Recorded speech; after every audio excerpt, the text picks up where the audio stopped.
Kids love Young Life in Zimbabwe. They love Young Life.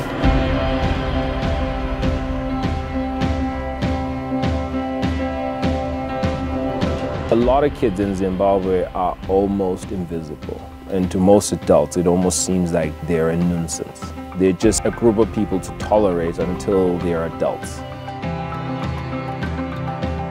We are going to seek after them where they are, because there are so many kids out there and they're still waiting to hear about Jesus Christ.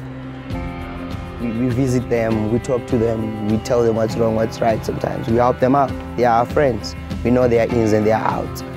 We act like parents most of the time. That's what Young Life leaders do. They go out, they meet kids, they tell a kid that Christ died for you specifically. A lot of kids didn't have a sense of identity, and through Young Life, a lot of them have found who they are in Christ Jesus. God didn't just change me, He changed everyone in the family.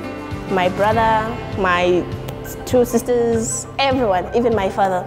And I believe that is going to change other youths and teenagers out there.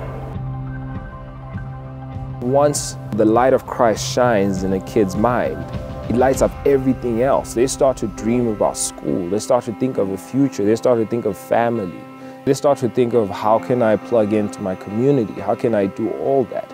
But the first step is always Christ.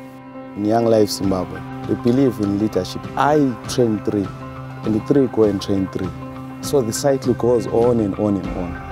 A big focus has really gone into leadership development. Our leaders don't just become area leaders, but they start having a vision for the next city and the next town. How does my area contribute to the city? How does the city contribute to the country? Then the country contributes to Africa and the greater mission of Young Life. If you want to be part of the amazing work that the Lord is doing in Africa, if you want to be part of changing kids' lives, helping raise up a new generation of amazing God-fearing leaders, please come and join us here in Young Life Zimbabwe and help us build this nation from the ground up, laid on a foundation of Jesus Christ, and then let this work spread and change all of Africa.